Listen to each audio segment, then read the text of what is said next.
This is a face you haven't seen on the vlog before. This is Alex Cvit. Hi. He makes, if you guys haven't seen his content before, he makes incredible content. Mostly, shit! He says it's shit, but he makes really good content. He's chilling with me for the weekend. We've got Philadelphia Regionals this weekend.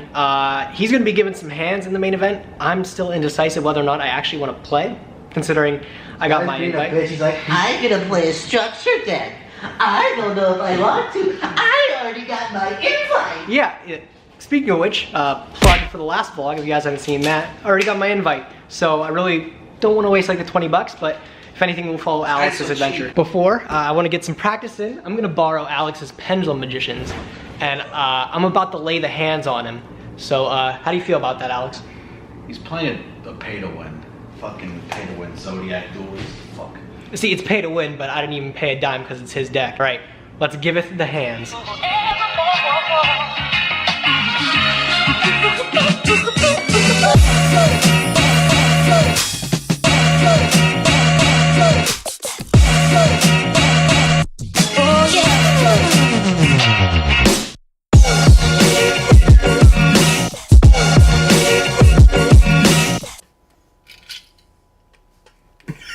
Slick dude, yeah. That's Cvit.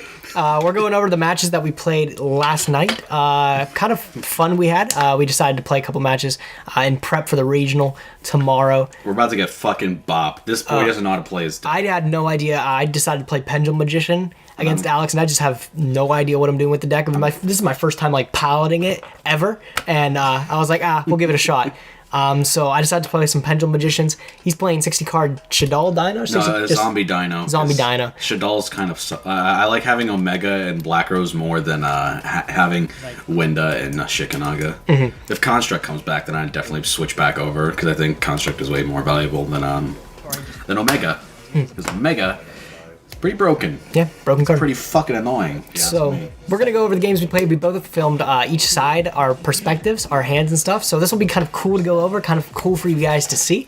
So I'm going to start with my side of the thing because I decided to win the... Well, I didn't decide to win the die roll, but I won the die roll. So, he's playing with loaded dice. Playing loaded dice. So I chose to go first because I've heard from the grapevine that's what you do with Pendulum Magician, is you make some cool boards going first. So we draw our opening hand, and my opening hand is Astrograph, Wisdom Eye, Purple Poison, Black Fang, and the Dragon Darkworm dude. Pretty much end game plan here is to make like Electromite and then find my way into Odd Eye's Absolute Dragon to then make Odd Eye's Vortex Dragon, because I heard that's the best board you can make, right? If you're playing that build, the thing is I didn't have a spare Starving Venom. I only had one for you. Because this is my deck that I brought from home. If I had a second one, what you could do is if you shit out enough monsters, which this deck has no problem doing, is that you make 2 Starving Venoms, overlay them into number 38. So you have Vortex for an Omni Negate, which is anything, and then you have Hope, which is a Spell or Trap Negate. And then if you're really cheesy and you get the Nuts hand and your opponent somehow has no negates, you could also make Narita, which is more difficult because it's a lot of monsters you have to have, but it's fucking ridiculous. So with our hand here, we decided to go Wisdom Eye and I think Purple Poison in the other scale. And Wisdom Eye activates to grab Chronograph, and since since Wisdom Eye pops itself, activates its effect to pop itself, it can activate Astrograph from my hand, and that's what I do. I activate Astrograph to summon itself, get a couple dudes on the board there.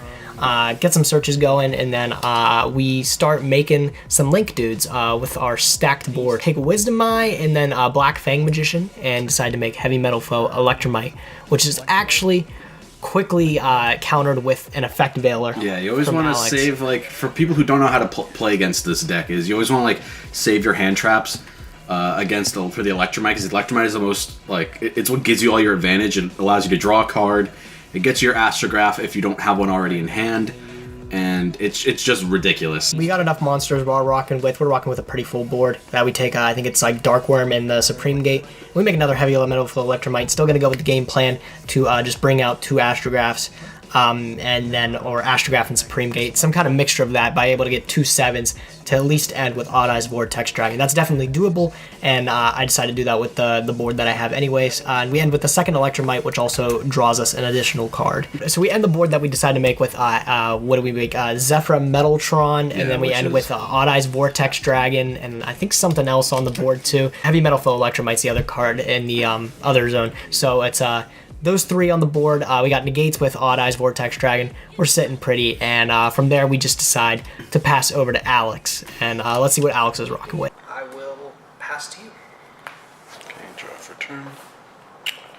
Sick. That's just what I need. Sadly, my hand starting off, if I was going first, was really broken. Minus like Twin Twisters, but for my draw, I drew into fucking Garnet, and I already had my whole plant play. With Lone Fire, I just Lone Fire 3 times and then get another Scorpio, and I ditched the spare Scorpio in my hand, and then I would just go from there. But since I drew into the Garnet, I'm only playing 1. I used Twin Twisters thinking that since he's not well versed with the deck, he'll be like, maybe I have to protect my scales. So he didn't fall for that, sadly, so I was hoping I could try to bait the negate with it. Yeah, see, I'm not that bad at the game sometimes, so... Yeah, but fucking worse, you asshole. Yeah, Alex decides to normal summon his Overraptor, I guess try to get something rolling from there, and we just hit him with the negate with Odd Eyes Vortex Dragon. Game 1's in the bag, so let's move to game 2. Yeah, I just had a scoop. I had nothing. So moving into game 2, after taking game 1, feeling okay, but Alex is actually going to go first, which is odd because normally you say you like to go second with your 60-card deck, right? You can go first. It's not too bad if you side out certain cards, like you would side out the Twin Twister, because it's like the deck really struggles against back row. So it's like it matches where you're playing against like a stun deck like Paleo or Inspector Border or any other helmet deck, or put those in and you use that against them, just ditch some random stuff because you're playing the zombie engine. So Graveyard is fine, and that's why you're playing grass. So you can make, if you get your Predaplant engine going and you don't get it negated, so you go through all your plays, you can at least end on Curious with a Trishula, and you can maybe make Omega, so you can rip 2 cards out of their hand and then get a bunch of big bodies on the board. Or you Ogre my, what's it called? You Ogre the Cobra. I still get the Brilliant Fusion. I actually forgot that I was going first because I'm just so used to going second that I retardedly made Decode Talker. And I was like, alright, battle phase. And I was like, wait, I'm going first. Why did I fucking make this shit? So then I just left myself with Omega Decode, and that was the worst possible decision ever. Suzuki Effect. Bring out Solitaire. Synchro, these 2. Omega. My thought process of the hand is we opened up something along the lines of what do we open up? Like Wisdom of Eye, Chronograph, Star Pendulum Graph, the Abyss Actor dude, that special summons itself, that guy, and then Moki Moki. But keep in mind that all Moki Mokis in this deck are actually Ghost Ogre and Snow Rabbit because we're poor people. We don't own actual Ghost Ogre and Snow Rabbit. I was hoping to hit like maybe like an Astrograph Sorcerer or like Dark Worm, but sadly I hit the Star Pendulum Graph, which is completely like expendable. You don't even need that card. That's just like an extra plus to use when you just like, it gives you so much advantage, but it's not necessary. Really, like people don't even sometimes they see even use it. So we decided to go with the Abyss Actor dude, special summon that, and then I decided to normal summon Wisdom Eye Magician to be able to get a Heavy Metal Foe Electromite from there. I think that's going to be able to get me the most value in the long run here. What you could have done instead of using your normal summon though for like other players is you could have put Chronograph in your scale and use its effect to get your brick out of your deck, which is I think the one for Chronograph is Stargazer or Time Gazer. It's the one that has like the clock piece that goes around like a scythe. Yeah, Stargazer Magician. Because you can't ust that one unless you control no other cards on the field, which is really annoying. At least with the other one, the Time Gazer, or the Astrograph specific one, you could use no matter what. It's just like a shitty 2 scale. Like I said, though, I'm like very green to the deck. I don't understand a lot of stuff, so I just kind of decided to go. I know I need to make Heavy Metal Foe Electromite somehow, and I want to do it before I get my Pendulum Summon out of the way, so I'm able to maybe get a couple more cards from my extra deck and be able to use them onto the field. That was my thought process kind of going through it, why I decided to normal summon Wisdom Eye rather than like use its effect. There was definitely probably other things, better things I could have did. So we decided to use Heavy Metal Foe Electromite's effect, and it was met by a Ghost Ogre and Snow Rabbit. So, being able to use those zones that I opened up, not being able to summon extra cards from the extra deck, kind of sucks, kind of limits me to what I want to do. So I think I just end up putting a couple beaters on board, attacking over Decode Talker with Astrograph Magician, and then Chronograph Magician sinking some damage directly. This match isn't just looking, it's looking pretty bad for us right now. I decided to put Astrograph Magician and Chronograph Sorcerer, well, Astrograph Sorcerer, Chronograph Sorcerer, and I decided to make Starving Venom Dragon. I thought I was going to be cheeky with this play. I was like, oh, I'm going to use Starving Venom, and I'm going to copy the Ghost Ogre and Snow Rabbit in my graveyard. So during his turn, I was like, I'm able to use this, tribute it from the field to stop him from making plays. Well, yeah, that's not how Starving Venom works. I don't read cards, so I didn't obviously know that. So making Starving Venom Dragon was a poor choice, and it just ended up being a 2800 dude on the turn. And I mean, 2800 is nothing to sneeze at. And nothing to sneeze at, but it's no. too bad I'm playing a deck with Ultimate Conductor Tyranno. Yeah, so what ended up happens is Alex goes to his turn. He draws, and he's able to make something. He brings Omega back, and I just get brought to Pound Town pretty much. So Alex decides to go off on some plays, and I realize I'm out of resources. I'm not going to be able to do anything. So I just quickly concede that game, and we decided to move on to game 3. All right, moving into game 3, and things are going to start getting intense. I draw into a pretty awkward hand. I draw into double Allure, Moki Moki, which is actually Ghost Ogre and Snow Rabbit, Harmonizing Magician, and Star Pendulum Graph again. He only plays 1 Star Pendulum Graph, but I happen to draw it twice. Decide, fuck it, I have to go and play Gamble, and I just decided to activate the Allure and see what I get.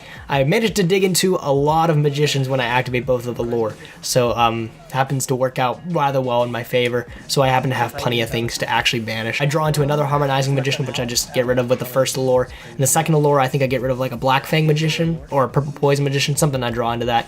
And then I decide to normal summon the Dark Worm to be able to get me my Supreme Gate. And I'm thinking I probably could have had a lot more plays than what I actually decided to end on with this turn.